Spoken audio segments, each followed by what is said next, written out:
ვიდეოს ყურების შემდეგ ბევრმა ადამიანმა, მათ შორის გამოთქვა ისეთი მოსაზრებაც, თითქოს და მშენებარე კორპუსში ბინის შეძენა უკვე იმდენად დახიფათოა, რომ საერთოდ დაეკარგა ბინის შეძენის სურვილი. ამ ვიდეოში კიდევ ერთხელ მოგაწვდით ინფორმაციას, თუ რა გარემოებებს უნდა მიაქციოთ ყურადღება იმ შემთხვევაში, თუ გადაწყვიტეთ მშენებარე კორპუსში ბინის შეძენა. არაფერი საშიში არ არის, შეგიძლიათ შეიძინოთ მშენებარე კორპუსში ბინა, უბრალოდ საჭიროა მეტი წინდახედულობა, დოკუმენტაციისა და ინფორმაციის გადამოწმება და მხოლოდ ამის შემდეგ თამამად შეგიძლიათ შეიძინოთ ბინა. რიგითობას მნიშვნელობა არ აქვს, ამიტომ მე დავიწყებ საჯარო რეესტრისა და სამეწარმეო რეესტრის მონაცემები. ერთ-ერთი უმნიშვნელოვანესი ინფორმაცია არის საჯარო რეესტრის მონაცემების გადამოწმება. როდესაც მშენებარე კორპუსში ბინის შეძენას გადაწყვეტ, აუცილებლად მოითხოვეთ საკადასტრო კოდი იმ მიწისა და მასზე განთავსებული შენობის, ან თუ არ არის ჯერ დაწყებული მშენებლობა მხოლოდ მიწის, საკადასტრო კოდი, რომელსაც შემდგომ გადაამოწმებთ საჯარო რეესტრში. ამავე საკადასტრო კოდზე გამოჩნდება სარგებლო თუ არა მშენებარე კორპუსის მშენებელი,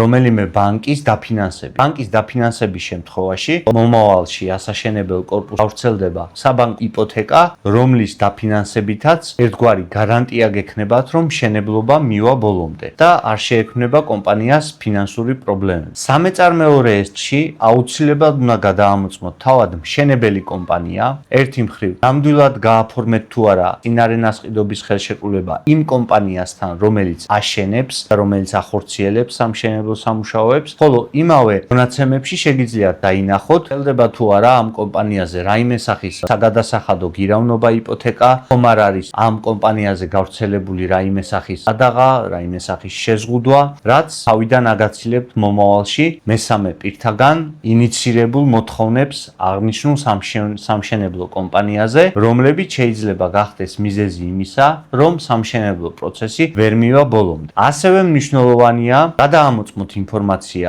მერიაში, რა პერიოდზე არის გაცემული მშენებლობის ნებართვა, ითვალისწინებს თუ არა ეს ნებართვა მშენებლობის ვადის გადავადებას, ვინაიდან და რადგანაც პრაქტიკაში არის ხოლმე შემთხვევები საკმაოდ ხშირად, როდესაც სამშენებლო კომპანია პირობითად შეპირებული 2 წლის ნაცვლად სამშენებლო სამუშაოებს გადაავადებს და მთლიანი პერიოდი გახდება არა 2 წელი, არამედ 3 ან შეიძლება 4 წელი. ასეთ მოცემულობაში მნიშვნელოვანია, რომ მერიისგან ან ადგილობრივი მუნიციპალიტეტის ორგანოებისგან სამშენებლო კომპანიას ჰქონდეს ნებართვა მშენებლობის ვადების გადავადებისა და გაზრდის თაობაზე, რათა საომავლოდ არ შეექმნას პრობლემა თავად ამ სამშენებლო კომპანიას და მასთან ერთად თქვენს. როდესაც გააფორმებთ სამშენებლო კომპანიასთან წინარენასყიდობის ხელშეკრულებას, აუცილებლად გააკონტროლეთ, როდის მიმართავს სამშენებლო კომპანია ადგილობრივ მუნიციპალიტეტს ან მერიას და როდის მოითხოვს სამშენებლო ობიექტის განშლა, რაც ნიშნავს იმას, რომ ინდივიდუალურ ბინებს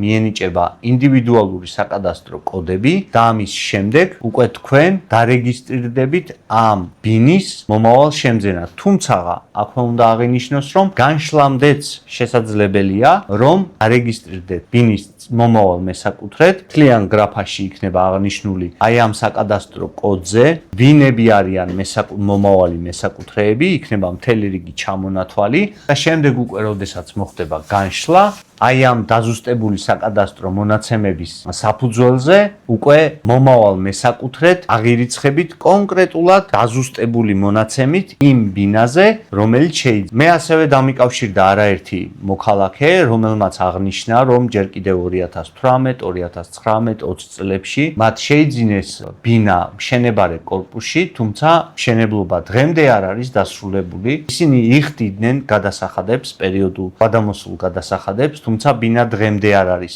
კორპუსი დღემდე არ არის დასრულებული, დღემდე არ არის შესული ექსპლუატაციაში და დღემდე არ არის ამ მენაშენეებისთვის გადაცემული ბინა. ასეთ შემთხვევაში ძალიან მნიშვნელოვანია, რომ იყოთ ყურადღებით, გააკონტროლოთ სამშენებლო პროცესები და იმ შემთხვევაში თუ გაურკვეველი მიზეზების და გამო სამშენებლო კომპანია შეაჩერებს სამშენებლო სამუშაოებს, დროულად მიმართოთ სამართლებრივ ნაბიჯებს. კერძოდ, აიყვანოთ ადვოკატი, დაიწყოთ სასარჩელო წარმოება, მოითხოვოთ თქვენ მიერ გადახდილი ფულის გულის უკან დაბრუნება იმ საფუძვლით, რომ სამშენებლო კომპანიამ ვადების დარღვევით აგაკარგვინათ ინტერესი აღნიშნული პროექტის დასრულების მიმართ. ხელშეკრულება შედგენილია განსაზღვრული ვადით, და თუ ეს ვადები ირღვევა, თქვენ წარმოგეშვება უფლება იმისათვის, რომ შეწყვიტოთ ხელშეკრულების მოქმედება და მოითხოვოთ პირვანდელი მდგომარეობის აღდგენა, რაც გულისხმობს იმას, რომ თუ გაქვთ გადახდილი გარკვეული თანხა,